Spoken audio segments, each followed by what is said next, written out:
Sridhar Patibandla from కేబీపీలో plots కొన్న కస్టమర్స్కి అందరికీ కూడాను ధన్యవాదాలండి. అండ్ ఈరోజు ఈ వీడియో చేయడానికి రీజన్ ఏంటి అని అంటే కనుక, అంటే ఇనిషియల్గా మనం కొన్నప్పుడు ఈ 57 acres ఎట్లా ఉన్నది అండ్ ఈ రోజున ఎట్లా ట్రాన్స్ఫార్మ్ అయింది అండ్ ఎక్కడెక్కడ ఏమేమి వస్తున్నాయి ప్రాజెక్ట్లో అనే దాని గురించి మా కస్టమర్స్కి అందరికీ కూడాను ఈ వీడియోని ప్రజెంట్ చేయడానికి అని చెప్పిన ఈ వీడియో చేయడం జరుగుతుందండి. సో దీంట్లో ఎక్కడెక్కడ ఏమేమి వస్తున్నాయి అనేది నేను క్లియర్గా ఎక్స్ప్లెయిన్ చేస్తాను. అండ్ నాతో పాటు మా టీం మెంబర్స్ కూడా ఉన్నారు, KBP team members. Srinivas P గారికి ఆల్మోస్ట్ 30+ years ఆఫ్ ఎక్స్పీరియన్స్ ఉన్నదండి కన్స్ట్రక్షన్లో. సో ఇంతకుముందు హైదరాబాద్లో మీనాక్షిలో వర్క్ చేశారు.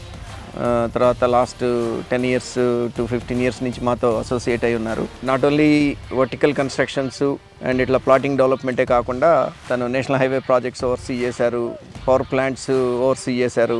అట్లాంటి ఎక్స్పీరియన్స్ అంతా కూడాను ఉన్నది. సో ఓవరాల్గా మా డెవలప్మెంట్స్ అన్నిటినీ కూడాను ఓవర్సీ చేసి డ్రాయింగ్స్ని స్టడీ చేసి ఓవరాల్గా ప్రాజెక్ట్ మొత్తం కూడాను లైవ్లోకి తీసుకొచ్చేది శ్రీనివాస్ గారు అనమాట. సో ఈరోజు శ్రీనివాస్ గారు కూడా నాతో ఉన్నారు. అండ్ అట్లానే కార్తీక్ మా ఇంజనీరు, సో సైట్ ఇంజనీర్ అనమాట. రోజుకి కనీసం ఒక 20 గంటలు వర్క్ చేస్తాడు. పొద్దున్నే సాయంత్రం వరకు పాపం సైట్లోనే ఉండి ఏ వర్కర్స్ ఏమేమి వర్క్ చేస్తున్నారు, అన్నీ కరెక్ట్గానే వస్తున్నాయా లేదా, ఇంజనీరింగ్ ఆస్పెక్ట్లో అన్నీ కరెక్ట్గా ఉన్నాయా లేదా అనేది వర్కర్స్ మొత్తం మేనేజ్మెంట్ చేసి డిఫరెంట్ టీమ్స్తో కోఆర్డినేట్ చేసి గ్రౌండ్ లెవెల్లో వర్క్ అంతా నడిపించేది కార్తీక్ గారు అనమాట. మీ అందరికీ తెలిసినట్టే ఇది 57 acres ప్రాజెక్ట్ అండి. Total 676 plots total. From A sales point of view almost 90% of the plots మనకి సేల్ అయిపోయినాయి ప్రాజెక్ట్లో. సో ఇప్పుడు మా కాన్సన్ట్రేషన్ అంతా కూడాను ఎగ్జిక్యూషన్ ఆఫ్ ది ప్రాజెక్ట్ మీద ఉన్నదనమాట. సో కస్టమర్స్ మమ్మల్ని బిలీవ్ చేశారు. కేబీపీ అనేది మార్కెట్లోకి కొత్త బ్రాండ్ అయినా కానీ వీళ్ళు ఎన్ఆర్ఐస్ ప్రాజెక్ట్ మొత్తం 57 acres కొనుక్కొని మంచి కాన్సెప్ట్తో, అంటే ఇట్లాంటిది గుంటూరు కృష్ణాలో ఇట్లాంటి ప్రాజెక్ట్ అనంటూ ఇంతకుముందు లేదు అనేది నేను కాన్ఫిడెంట్గా చెప్పగలను. మేము మాత్రమే డిజైన్ చేస్తున్నాం ఇట్లాంటి 57 acre project with almost 30+ amenities with 26,000 square feet of club house and swimming pool and అట్లానే స్పోర్ట్స్కి సంబంధించినవి అన్నీ కూడాను దీంట్లో బాల్ ఫీల్డ్స్ అన్నీ కూడాను దీంట్లోనే వస్తాయి అనమాట.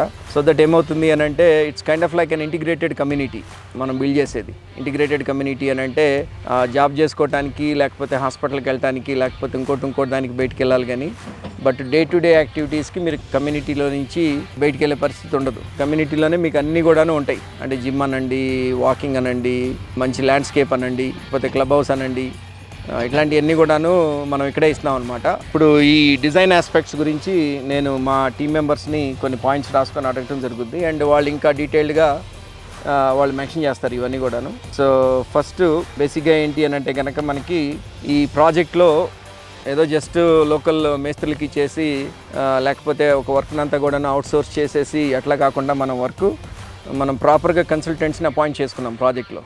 అంటే బేసిక్గా మనకు కావాల్సిన వాళ్ళు ఎవరయ్యానంటే కనుక MEP consultant, mechanical, electrical, plumbing consultant, తర్వాత ల్యాండ్స్కేప్ కన్సల్టెంటు, తర్వాత స్ట్రక్చరల్ ఇంజనీరు అండ్ అట్లానే ఆర్కిటెక్ట్. సో అట్లా నలుగురిని కూడాను మంచి ఎక్స్పీరియన్స్ ఉన్న వాళ్ళని ఈ ప్రాజెక్ట్లోకి కన్సల్టెంట్స్ కింద మనం పెట్టుకోవడం జరిగిందండి. ఈ MEP కన్సల్టెంట్ వచ్చేటప్పటికి హరిప్రసాద్ అసోసియేట్స్ అని ఇతను హైదరాబాద్లో వర్క్ చేస్తాడు. సో మా ప్రాజెక్ట్కి సంబంధించినటువంటి మెకానికల్, ఎలక్ట్రికల్, ప్లంబింగ్ ఆస్పెక్ట్స్ మొత్తం కూడాను డిజైన్ చేసిన తను. అట్లానే స్ట్రక్చరల్కి సంబంధించి లోకేశ్వర్ రెడ్డి గారు అని చెప్పనసని స్ట్రక్చరల్ ఇంజనీరు.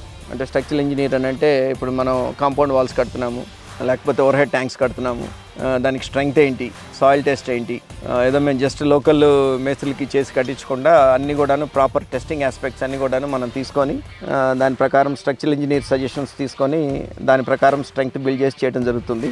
అండ్ నెక్స్ట్ వచ్చేసి మనకి ఆర్కిటెక్ట్ వచ్చేసి చక్రి ఫ్రమ్ ఎటర్నల్ ఫ్రేమ్స్. అతను మన కన్సల్టెంట్ అనమాట. ప్రాజెక్ట్ మొత్తం ఇప్పుడు నైస్ మనకి 110 feet ఆఫ్ ఎంట్రన్స్ ఆర్చ్ని డిజైన్ చేశాడు తను, ఆల్మోస్ట్ 24 feet హైట్లో. సో జనరల్గా ఏంటంటే ఈ చుట్టుపక్కల ఏదైనా మీరు చూసినట్లయితే కనుక ఒక 40 feet ఎంట్రన్స్ ఆర్ మ్యాక్సిమం వస్తే కనుక ఒక 60 feet ఎంట్రన్స్ వస్తుంది.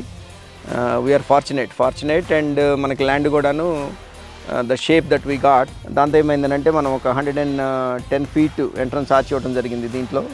Chakri is the architect for that. And అట్లానే ల్యాండ్స్కేప్ కన్సల్టెంట్ వచ్చేసి శివ ఫ్రమ్ ల్యాండ్ 8 farms అని చెప్పనసని అతను అపాయింట్ చేసుకోవడం జరిగింది. సో దట్ ఇట్లా ప్రాజెక్ట్ మొత్తాన్ని కూడాను యూనిక్గా డిజైన్ చేశాము అండ్ వర్క్స్ అన్నీ కూడాను యూనిక్గానే ఉంటాయి. అండ్ నేను ఇంతకుముందు చెప్పినట్టు ఇట్లాంటి ప్రాజెక్ట్ అనేది ఇంతకుముందు నేనైతే చూడలేదు. అంటే మేము ఎన్ఆర్ఐస్ ఆల్మోస్ట్ యూఎస్ఎల్ 25 ఇయర్స్ అయింది ముగ్గురికి కూడాను. ఆ స్టాండర్డ్స్తో అట్లాంటి ప్రాజెక్ట్ని ఇక్కడికి ఎందుకు తీసుకురాలేము, మన లోకల్ కస్టమర్స్కి ఆ ఎక్స్పీరియన్స్ ఎందుకు ఇవ్వలేము అన్నట్టు. And of course to build our brand. ఈ ప్రాజెక్ట్ కేబీపీ వాళ్ళు చేశారు, వాళ్ళు చేస్తే ఇది ఇట్లాంటి స్టాండర్డ్స్తో ఇట్లాంటి ప్రాజెక్ట్స్ క్రియేట్ చేస్తారు అనే దానికి కూడాను మనం పట్టుదలగా ఈ ప్రాజెక్ట్ చేస్తున్నామండి. సో ఇప్పుడు మనం ఈ ప్రాజెక్ట్ గురించి చాలా ఉన్నాయి హైలైట్స్ అన్ని కూడాను, దాని గురించి టీమ్ మెంబర్స్ని అడుగుదాము. ఫస్ట్ డిజైన్ పారామీటర్స్ శ్రీనివాస్ గారు మాట్లాడతారు. డిజైన్ పారామీటర్స్ గురించి మనం ఏమేమి చేస్తున్నాము ప్రాజెక్ట్లో అనేది ఒకసారి మీరు చెప్పండి శ్రీనివాస్ గారు. డిజైన్ అంటే ఫస్ట్ అసలు మనం ఈ ప్రాజెక్ట్ లొకేషన్ అనుకున్న తర్వాత చాలా డేటా కలెక్ట్ చేసామండి, మనం ఇంజనీరింగ్ డేటా. అంటే చుట్టూతా గ్రీన్ ఫీల్డ్స్ ఉన్నాయి, అగ్రికల్చరల్ ల్యాండ్స్ ఉన్నాయి. సో పీక్ రైనీ సీజన్లో వాటర్ లెవెల్స్ ఎంతవరకు వస్తాయి, అన్న ఫ్లడ్ ఎఫెక్ట్ ఉంటుందా, వాటర్ మూవ్మెంట్ ఎటు నుంచి ఎటు ఫ్లో అవుతుంది, ఇరిగేషన్ కెనాల్స్ని మనం ప్రొటెక్ట్ చేయాలి, పక్క రైతులకి వాటర్ ఇవ్వడానికి ఇబ్బంది అవ్వకుండా ఉండాలి, ఇవన్నీ కన్సిడర్ చేసి ముందు డిజైన్ డేటా కలెక్ట్ చేసామండి. తర్వాత ఈ particular project try city reserve అనేది ఒక బ్లెస్డ్ సైట్ అండి. అంటే ఈ సైట్కి చుట్టూతా ఉండే ఫీల్డ్స్ అన్నీ కంపేర్ చేస్తే ఇది న్యాచురల్లీ ఎలివేటెడ్గా ఉంది, అసలు ఇక్కడ వాటర్ లాగింగ్ ప్రాబ్లం ఉండదండి. నెక్స్ట్ ఏంటంటే ఈ 57 ఏకర్స్లో వచ్చే రెయిన్ వాటర్ కానీ స్టామ్ వాటర్ కానీ సైక్లోన్ టైమ్స్లో వచ్చే వాటర్ని ఎలా ఎవాక్యుయేట్ చేయాలనేది కూడా మనం ఇంజనీరింగ్ చేసాము.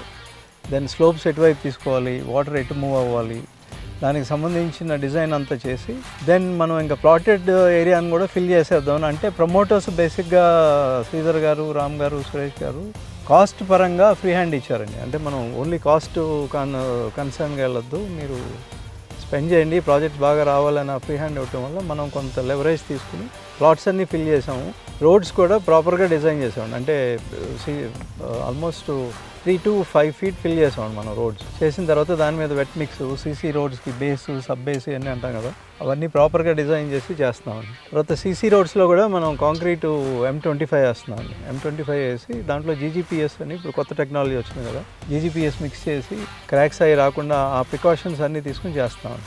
In coming to drainage system, మనం సూరేజ్ lines, storm water lines separate చేసామండి. Storm water lines water at flow అవ్వాలి, సూరేజ్ లైన్స్ జనరల్గా అవి అంత డీటెయిల్గా ఎవరు చేయరు, అవన్నీ మిక్స్ చేసి చేసేస్తారు. మన దాంట్లో అంటే this project is meant for 100 years అండి. ఇందులో కొనుక్కునే ప్లాట్ ఓనర్స్కి ఫ్యూచర్లో కూడా ఎటువంటి ఇబ్బంది రాకుండా డిజైన్ చేసాం. దెన్ ప్లగ్ అండ్ ప్లే లాగా, అంటే మీరు విల్లా రెడీ ప్లాటింగ్ అండి బేసిక్గా. ఇది జనరల్గా విల్లా కమ్యూనిటీ లాగా చేస్తాం మనం. అంటే మీరు విల్లా కట్టుకుంటే ఇమీడియట్గా స్టోరేజ్ లైన్స్ కనెక్ట్ చేసుకోవచ్చు, వాటర్ ఇంటేక్ ఉంటుంది, స్టామ్ వాటర్ డ్రైన్, మీ ఇంటి ముందు వాటర్ లాగింగ్ అట్లాంటి ప్రాబ్లమ్స్ ఏమి ఉండవు. ఇవన్నీ పారామీటర్స్ తీసుకుని చేస్తాం మనం. Then coming to drinking water కానీ లేకపోతే వాటర్ స్టోరేజ్ కానీ 700 liters per ప్లాట్ తీసుకుని almost 5 lakhs to 6 lakhs capacity water tanks కడుతున్నాం. ఓవర్ హెడ్ ట్యాంక్ కానీ, అండర్ గ్రౌండ్ సంపులు కానీ. సో ఆల్ పారామీటర్స్ దృష్టిలో పెట్టుకుని ఈ ప్రాజెక్ట్ మనం ఇంప్లిమెంట్ చేస్తున్నాం. బెస్ట్ ఇన్ క్లాస్ అంటే డిజైన్ పారామీటర్స్ కానీ, ఎగ్జిక్యూషన్ క్వాలిటీ కానీ బెస్ట్ పాసిబుల్ వేలో చేస్తున్నాం. థ్యాంక్స్ అండి శ్రీనివాస్ గారు. సో ఇప్పుడు బేసిక్గా నేను అండర్స్టాండ్ చేసుకున్నది ఏంటి అని అంటే కనుక వాటర్, స్టామ్ వాటర్ కానివ్వండి, లేకపోతే డ్రైన్ ఎక్కువ పడితే కనుక దాన్ని ఎట్లా హ్యాండిల్ చేస్తారు ఏంటి అని. సో నాకు తెలిసిన నాలెడ్జ్ ప్రకారం మనకు బోధి కాలువలు ఉన్నాయి సైట్లో. సో మీరు ఛానల్స్ని వైడన్ చేసి కొంచెం డీప్ చేసి from A security perspective diamond shape fencing వేసి వాటికి, సో వాటన్నిటిని కూడాను లెవెల్స్ తీసుకొని ఎటువైపు వాటర్ ఫ్లో అవ్వాలి, మనకి బేసిక్గా south and west side water అంతా కూడాను బయటికి వెళ్ళేటట్టు ఎక్కడ కూడాను వాటర్ స్టాక్ అవ్వకుండా సైట్లో ఆ ప్రికాషన్స్ అన్నీ తీసుకొని, అట్లానే మీరు ఆ కెనాల్కి ఛానల్స్ని బిల్డ్ చేసి, అండ్ అట్లానే ఇన్ఫ్లో ఏదైనా ఉంటే కనుక పక్క రైతులకు ఇబ్బంది కాకుండా ఈ ప్రికాషన్స్ అన్నీ తీసుకొని మీరు డిజైన్ చేశారు. సో అది బాగున్నది. ఇన్ఫ్యాక్ట్ మనం